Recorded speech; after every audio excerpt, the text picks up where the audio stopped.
anyone who's just now joining us on the Zoom platform, I will repeat what Stephen said earlier. We don't have heat today. That's why I have this coat on. I'm not just trying to show off a coat that my wife gave me. It's just that was a nice coat. She did well. Yeah, it nice works. coat. It works. And I wanted to also explain a miracle that has come my way that I promised to tell you about last week.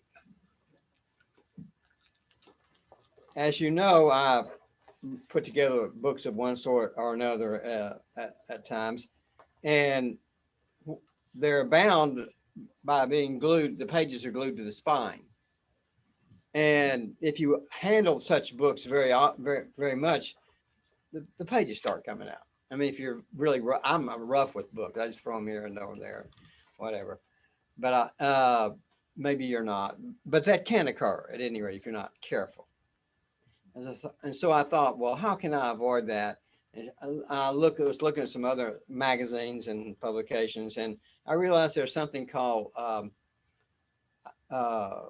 saddle stitching or something like that. Anyway, I know what it is, if that's not the right word. And I decided to use it on this. And what it is, the middle, there are staples here. This is one piece of paper. You have one piece of paper over another, and you fold all of them together and staple them at the spine. They do not come apart, needless to say. So I decided to do this one this way. And so what they do instead is there's an opening in here which I could look at you through, which I could look at you. And somehow it did not appeal to me a whole lot. I wanted that to be pressed down. And I was talking to the man working at PostNet who printed this. Is there something we can do to, make that thing stay down? Well, you could staple there, but then the staples stick out on the back, at any rate. And we were just toying with other ideas. Maybe you could iron it. And he said, "No, you can't iron paper." But there ought to be some way, And he was just a really helpful fellow. And he said, "Well, let me go look." He was the only person in this store that ran this store. He was it. Just a little store, no bigger than our place right here. And he said, "Let me go look back in the closet here. There's some stuff up on the top shelf. I've even forgotten what it is, but I want to look." And he went back, and as soon as he left, in my mind, I said, "I want a miracle." Thank you anyway. If I didn't have the thank you anyway, but I just said, "I'm asking for a miracle." He came back with this box, and what was in it were some book jackets.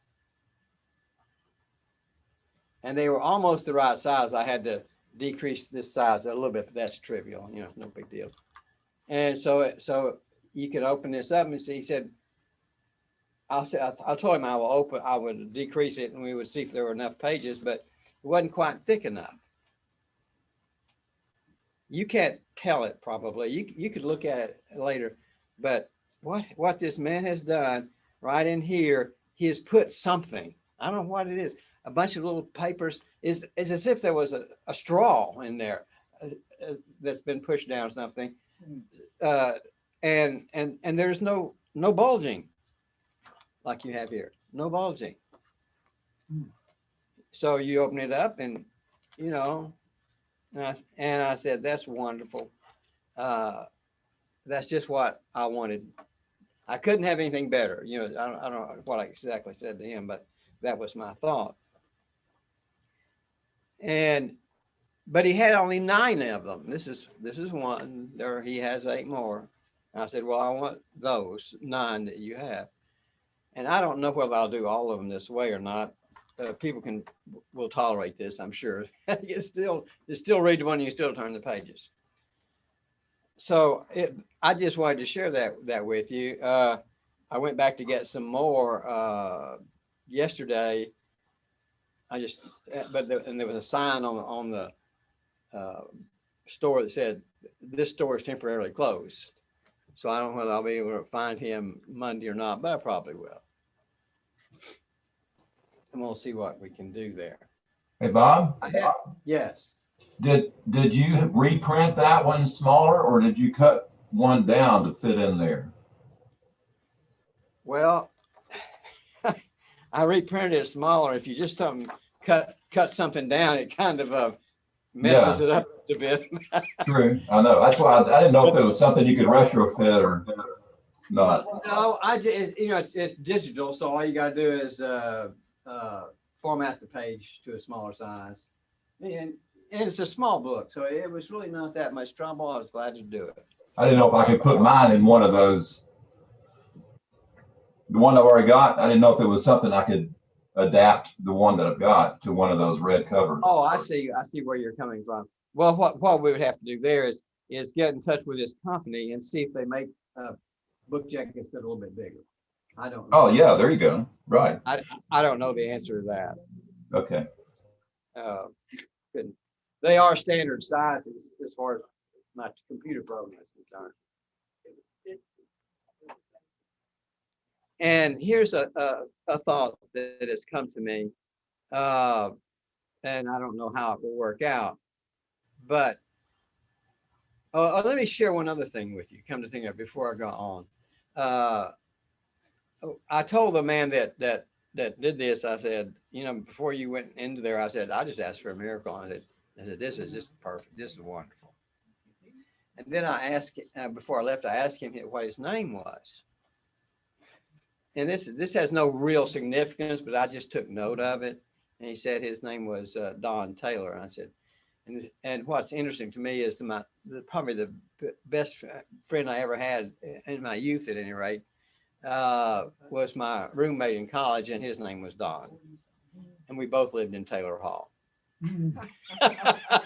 which was the name of the residence hall.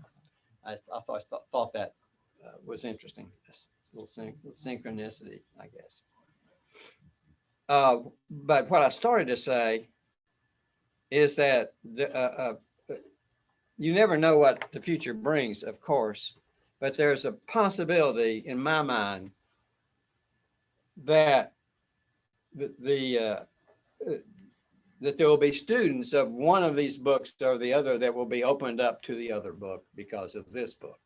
Because what this book does is to join, it shows you how you can join the Law of One with the Course of Miracles, that they're not inconsistent. Whereas they sound, if you read them, you would you would say they're saying totally different things. Just for example, the Law of One speaks of the infinite creator, and the infinite creator does not fully comprehend what he is. That is not the Course. The Course speaks of God, and God most certainly knows what he is. See, without a doubt. We call it knowledge. It's perfect and unending. So, and there are many other differences. They're saying totally different things here. I mean, this way or this way. See. And I even asked a psychic one time, I said, which of these, of course, I knew which one I was going to use. I was going to use the Course, whether it's true or false, it works, period, no matter. But I said, which of these is correct? Just from a philosophical standpoint, which description here is correct? She said, both. It was, the psychic was a lady. I said, well, okay, whatever. I didn't understand it, but maybe so. But because both are impressive books. And the way I describe them is like this. They're like two separate islands of thought in a sea of unknowingness or something. The question is, can you build a bridge from one to the other that connects them? And I discovered the reason I wrote these books, I discovered that you can. And it's very natural. It's not nothing forced or anything like that. And indeed, the infinite creator is not the same as God, as a matter of fact. But so there are a great number, I say there are a great number of people that benefit from the Course in Miracles and the role of God in their lives. The Course says that your relationship with God is the only relationship that has any meaning. That's a pretty strong statement. And that's not going to be changed just because there's another book. It's just a fact, you know. But on the other hand, there may be quite a number of people that really enjoy the law of one that will now realize they can read the Course in Miracles without sacrificing their intellectual integrity, because they don't disagree actually. In spite of the fact they look like they do, they don't. And that's what this book explains. They're perfect. They two hands. Do they fit? Yes, they fit. If you can see fingers, you got to be able to see the fingers. So I'm going to try to make a point of referring back occasionally to something in the law of one, because maybe we'll pick up Zoom people in Zoom land that know the law of one but don't know the Course in Miracles, and so some connection would be useful in that regard. But one of the things that the law of one does, let me just read you the verse sentence here, and well, I thought it was in here. Well, okay, I probably checked. Oh, that's an old book. I have two versions, naturally. And first sentence: have you ever wondered why the serpent in the Genesis story, which is mentioned about in the Course of Miracles, by the way, was present in the Garden of Eden to begin with? Who let it in? Wouldn't God? Why didn't God tell it to leave? He is the one in charge, isn't he? Well, that question is not answered either in the Bible or the Course of Miracles. The law of one tells you clearly who it was and why. Clears a bell. Now, do you need to know that to practice the Course in Miracles? Well, of course not. The serpent's not going to help you understand the Course in Miracles. Not his job. And the serpent is nothing bad. It's just something different. And you understand what it said and why it said it. And again, you don't have to know any of that to practice the Course. But just so that you'll know there's not a hole there with some deep mystery that nobody understands, it's just not the case. And what you do learn from this, though, well, or maybe you should learn from somewhere, I don't, maybe wherever you can, is the fact that we did not really just choose to come here because we're such bad choosers. We were lied to. The Course says that. It says when Adam heard the serpent, all he heard was lies. And the serpent was saying, you need to go over there, sort of. We didn't just up and choose this because we wanted specialists. No, we would not have even been here if we had not been influenced and pointed and said by this so-called serpent. Of course, it's not really a snake, but and that's all mental. That we were influenced, and the law of one teaches that without that influence, you would not have come here in a separated with a split mind. You might have come here. Who knows? But you don't, or just being in physicality does not make your mind split automatically. You have to choose that you want to have a split mind, one that's split away from, part of your mind being attuned to God, part not. Well, and we're only aware now of the part that's not attuned to God. It's not a necessity. It's because you were lied to. Well, why didn't God tell us they were lies? He doesn't do that. He doesn't oppose what you want to believe. He simply tells you the truth. It's up for you to recognize the truth. if you will, if you're interested at any rate.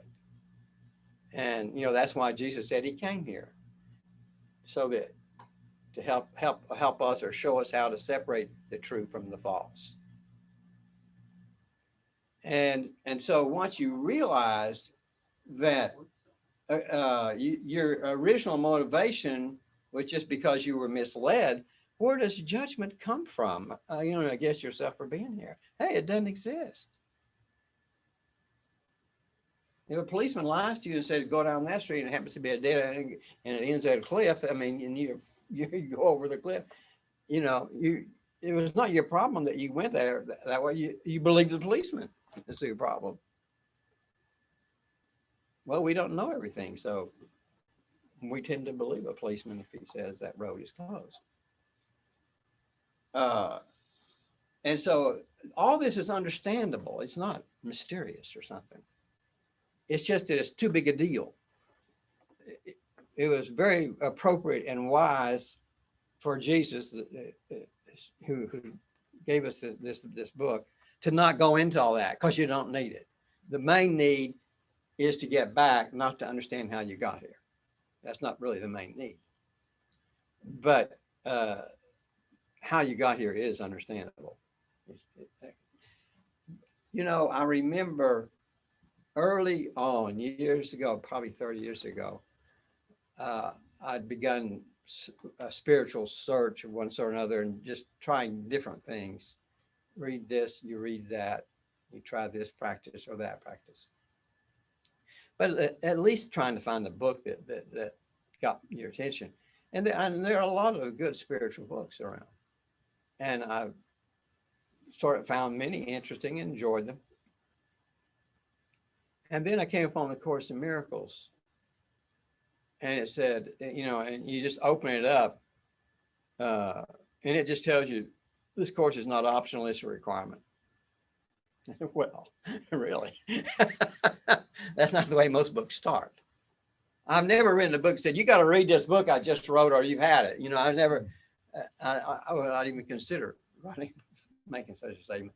And the course doesn't say, or you've had it. It just simply says it's required. It's not about a punishment if you don't do. It just means that you can delay reading it as long as you want, but you're going to have to read it. Well, or learn it. I guess you could listen to it on tape if you wish. It doesn't matter how you learn it. And it doesn't actually mean the Course in Miracles as the actual book. It means that curriculum, which is called the universal curriculum, has to be learned by everybody eventually. And this is being addressed to us in this dream on planet Earth. That's not implying that all planets are like ours. We don't know that. That doesn't matter either. See? But as far as our being here, in order to awaken from this dream that we're in, it sort of dawned on me, for example, that the people who wrote the Law of One, they're a group mind like Abraham, that's a group mind, a collective mind. They were millions of years ago. They lived in physical form on Venus, and that whole planet, all the people on it, eventually got sufficiently enlightened. They moved from our level of consciousness to a higher level of consciousness, called the fourth level. And then they keep on until they get higher levels, and eventually they get return to heaven. And this kind of pathway, you say, well, the Course in Miracles is not about that kind of pathway. No, it most certainly is not. But Jesus mentions it. Did you know that? It's not that it doesn't exist. He mentions it. He mentions it to Helen. In the absence from Felicity, he said, when she asked him, why is the Course coming right now? He said, because the progress is so slow. He said, the usual slow, gradual evolutionary process of spiritual development is slow. And I'm going to give you a faster one. Well, these people from Venus, they were on this slow one, which is fine, And that means that this happened long ago. The Course says that the end of time has already occurred. We're reviewing it. Now, okay, let's see, how shall I do this? Let's say that time goes upward. So it starts here, it ends there, and everything that happened from here to there has already happened. And then, for some reason or other, this ends when we don't want it to end. We did not want time to end. The Course says that dreams, that's when we started dreaming. What were we dreaming of? We were dreaming of time. It said dreams are perceptual temper tantrums in which you scream, I want it this way. And so it seems to be. In other words, it ends and we were mad and threw a temper tantrum. So what did we do? We locked ourselves into a dream state. The people on Venus, they'd already left this kind of consciousness back here someplace, way before time ended. They're not mad. Well, they're mad about it. They just graduated into higher consciousness of density. They're delighted. They don't have to put themselves into a coma and redo this stuff here. Not necessary. But we were angry because time ended. It was the only way, and we said, well, I'm going to have these experiences again and again and again. To heck with you, because I can. My mind is so neat. It can do that, and I will think it is really happening. And so I'm going to be dreaming about this. All these things that happen in time, good, bad, or whatever. I'm just going to be dreaming of those, and that's where we are now. The actual stuff's already come and gone. Here it is over. Now, the question that comes up here is, how could God end this time? God does not, when we don't want it ended, he never interferes. If we make a decision to be sick, he does not interfere. We make a decision to come here, he does not interfere. And it's emphasized many times through the Course that Jesus says, I will not interfere between when he was talking about our asking him to remove our fear. He says, I can't do that. That's your choice. I don't interfere with your choice. God himself would not do that. And it happened throughout the Course. Here it happens. You know why? God didn't end it. The infinite creator did. He doesn't care. Whether he's not. And so as a result, anyway, we have a dream, and what the Course talks about is how to awaken from a dream. It doesn't really care if you understand why you went to sleep or stuff like that, how you got there. But it said you're dreaming now about things that have already occurred. We have a very powerful mind.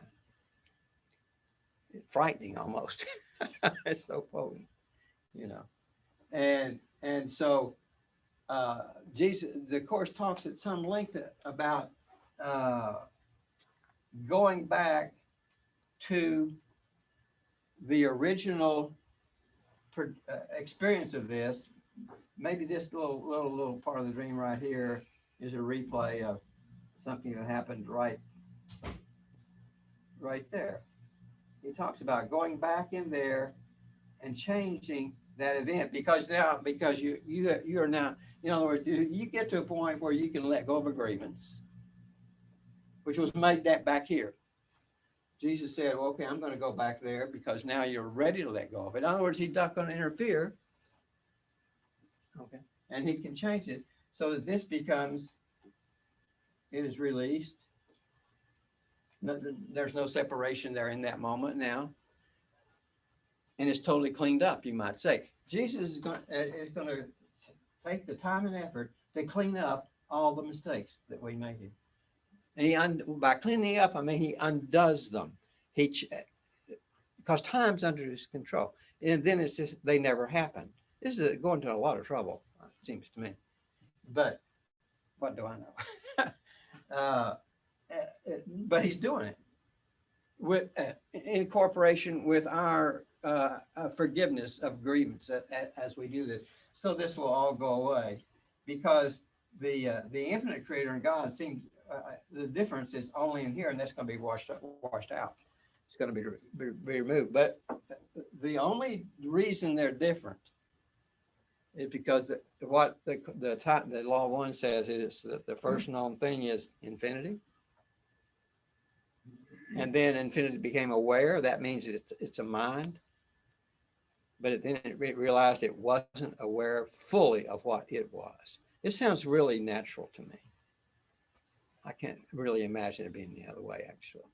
But when I start thinking about it, and it's got to ask somebody, well, what am I? Well, there's nobody there to ask. So it's got to create somebody to ask. And that's the way it is going to proceed. And it's got to be very careful about the way. Did you understand what we mean when we say an infinite mind? We mean one that has there's evidently an original thought that was in this infinite mind, but there were many distortions from the thought as well that could enter. And those distortions can be positive or negative. The word positive and negative doesn't mean anything. If you just have a mind, there's no physical form. One thought cannot hurt another thought. I hate everybody. I love everybody. They're just two thoughts. Does the love everybody thought start to quiver because the other thought is I hate everybody? They're just two thoughts. You see? Well, now, the Course goes out of its way to let, well, it goes off its way, but it does make it clear that God cannot even speculate about a negative thought. He cannot even consider it as a possibility. It will never, ever be in his mind. And so that's what we needed. That God is our Father, and He created us on this, in line with His nature. Yes, Pat, I wanted to get your question.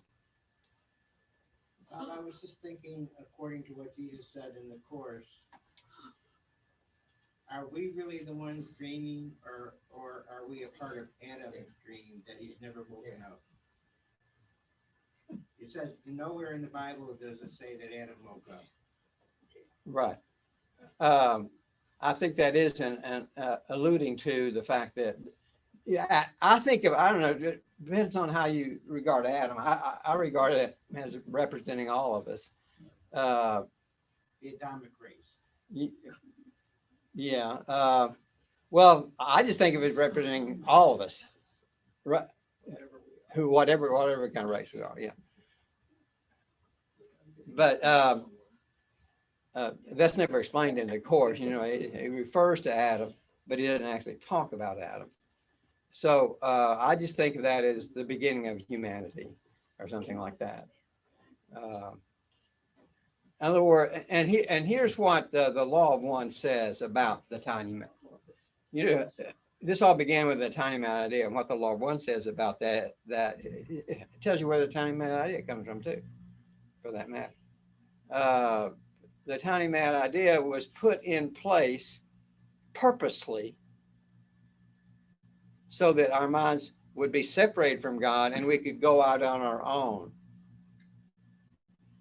And you say, well, why would that occur? Because the infinite creator, we are his mirror. We are the mirror for this infinite creator who doesn't fully understand what he is. And so if I drop something and I pick it up, he gets to see, oh, that's what happens when you drop something and you pick it up. He gets to see the whole thing. That's why there's an ego. That's why there are negative people in the world as well as positive people, because the infinite creator's mind has all kinds of thoughts. It's not limited. Now, God is not that way. God cannot have negative thoughts. And I'm very pleased about that, I might add. And so, yeah, right. And so basically, whatever happens here reflects back to the infinite creator to let him gain more understanding of what he is, whatever is. And evidently, that when he's seen enough of those, he says that, well, we don't need time anymore. He just turns it off. Because time is a problem. I mean, we are not made to be in time. That's not our goal at all. We're made to be with the Creator. We're made to be with God. And therefore, the ending of time, this is just my speculation. I'm not saying that any book says this. It just makes more sense to understand that the infinite creator would have been the one that turned the switch off, not God. Because just God never doesn't interfere with us. It doesn't fit. It just doesn't fit, you know. The infinite creator is not necessarily loving, not necessarily unloving. He's not necessarily hateful. He's not necessarily unhateful. He allows all thoughts in his mind of all kinds. Well, that's infinity. Anything less than that is not infinity. But that's not who we come from. And so the idea here would be that the infinite creator would create God on the basis of freedom, love, and light mentioned in the law of one. And therefore he would be restricted to obeying the principles of freedom, love, and light. And then that God, the one that the Course speaks of, creates us. Hey, Bob, Yes. in that line, freedom being the number one distortion, I believe Ross said that God would never say, thou shalt not. That's true. Whether it's thou shalt not kill, thou shalt not go into the dream, thou shalt not whatever. He won't say thou shalt not because he doesn't prevent anything that you choose to do. It's your choice. And he doesn't know. And in fact, he talks about Moses in the 10 Commandments, and he said the 10 Commandments did not come as thou shalt nots because God would never say that. Do you remember that? Yeah, I do. Am I remembering it right? Did that come from the law of one? I've forgotten where it came from now. It was somewhere that in the questioning of Ra from Don. Okay. Yeah, I do remember that now. Yeah. Yeah, God would never say that. He doesn't interfere. Exactly. He doesn't give you orders. God loves. That's all God does. He cannot unlove. He doesn't have the option even to unlove. And that's where we have to go as well. We're here now and we have the option to be unloving because God has given us free will. We're in the process of letting that go. We don't want free will. We want free love, if you like. And free love is with God, and we're all part of God, and we're always a part of God. We're not part of the infinite creator. We're a part of God. And what my feeling is that the end of time comes when the infinite creator has got enough information so you can say, oh, I understand now what I am. So I can make a self. Even God has a self. The Course in Miracles says that, by the way. The self must be the aspect of us that we communicate to others somehow. I don't really understand that exactly. I just know that the Course says that our self is the whole Son of God, not my little personality. See, but the self, once the infinite creator understands what it is, then it has a self. And my speculation or assumption is that it chose God to be itself. It got to see what the negative stuff was like. Loved that. It loves everything. It accepts everything. But it rejected that and said, I want to be this God that I've created. I want to be it to be myself. Because freedom, love, and light are the distortions away from the original thought that are yet the closest to it. They're not distorted very far from it. And they form the basis then for the creation of God the Father. The infinite creator can't just create directly from its mind. Its mind is chaotic. It doesn't have unity, but it created God who does have unity. He's perfectly consistent. Knows exactly what he is. And he's eternal. Remember, yes. And Jesus says in the course somewhere, I don't remember where, but he does say that our Heavenly Father, the Creator, does not know anything about any of this. This has never happened. That's right. He It's is. never happened. Uh, We think it's happening, but our Heavenly Father doesn't know anything about this. no, he does not know anything about it. The infinite creator does. He needs to learn from all this. The Creator needs to learn about this. He needs to learn what he is. We know that he is. Okay, there are two books, and you're just coming from one. That's what the course says. That's where I'm coming from. Yes, that's what you're coming What from. book says that he doesn't know who he is? There are two. There's God the Father, spoken of in the Course in Miracles. There's something else called the infinite creator that's spoken of in the Law of One. What is their relationship? They're not the same. You see. And the only reason there's any problems anywhere is because the infinite creator did not originally understand fully what it was. If it had, we wouldn't even be here. It is the source. It's not seeking specialists. That's the source of all difficulties that were ever in anybody's mind, ever. And so as he learns what he is, then he forms a self, and he realizes that the self is actually the same as God as spoken of in A Course in Miracles. Well, at any rate,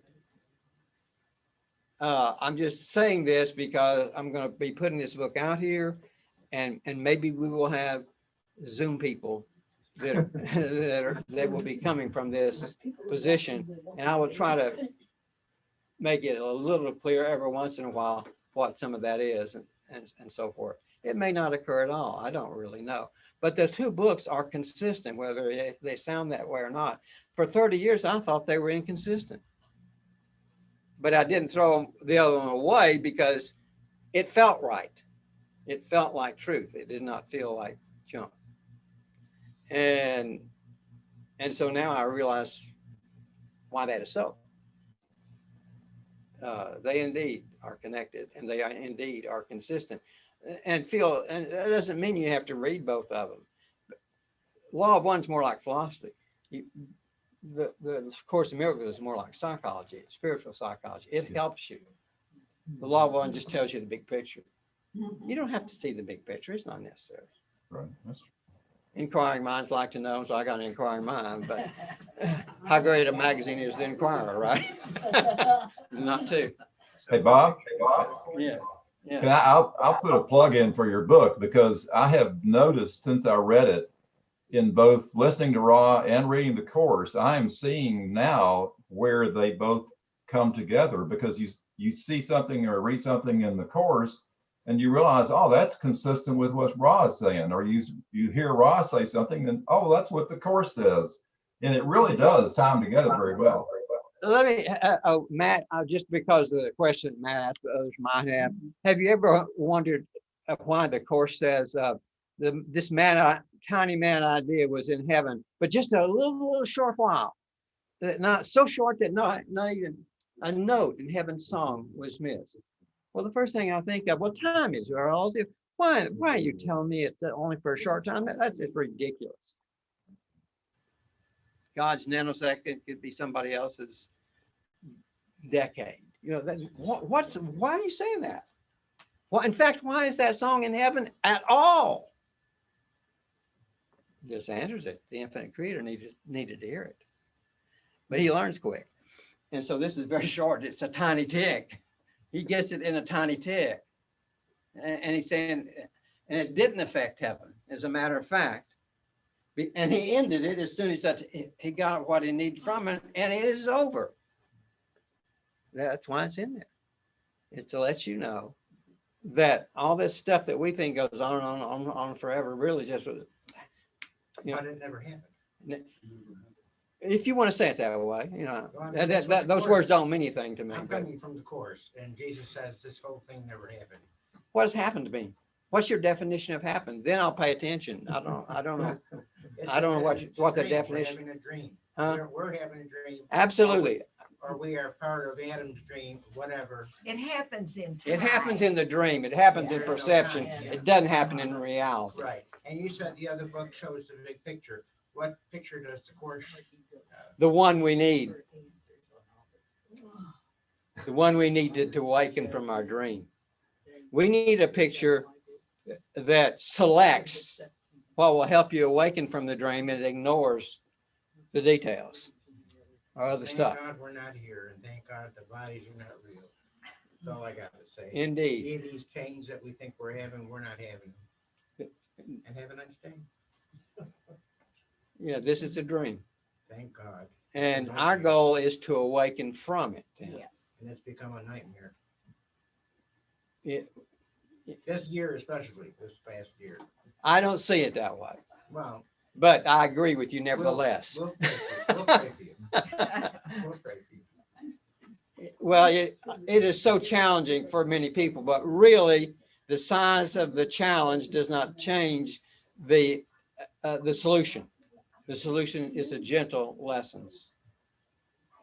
The solution is spirit, giving it to spirit instead of trying to handle it myself. And that works just as well for a big challenge as for a little challenge, but that's hard for us. I would rather, yeah, it is a nightmare for many people. I'm aware of that. I just was saying, I don't experience it that way, but I understand that many people do. And I think I think they should be in our prayers. Well, when you experience pain, not you, me, I'll just speak about me. I feel like if this is a dream, which It is. then it's become a nightmare because I don't want to be in pain. I wouldn't either. And I totally And I'm understand speaking that. for myself. I just feel like, God doesn't see pain. God doesn't see any of No. this. So I want to become aware of we are perfect and eternal. That's how God created us. Absolutely. And so maybe shut up. Well, pain is a big issue. My daughter has immense pain. My wife has a fair amount of pain. I don't happen to have pain, And never. Susan and Stephen. Well, it comes and goes. Well, I've had pain once. I had a gallbladder attack once, and that was So painful. I've had stones, so I know that. But what we've learned is we will take responsibility for it and just ask, help me learn whatever I lessons. have to ask Holy Spirit all the time, help me through this. Right. You understand, you know this, I don't. That's I exactly know right. nothing. I agree with you 100%. That's what I say too. No matter whether I'm in pain, it doesn't make any difference whether I'm in pain or not. I just say that period because it's true. There is no other truth. I understand nothing.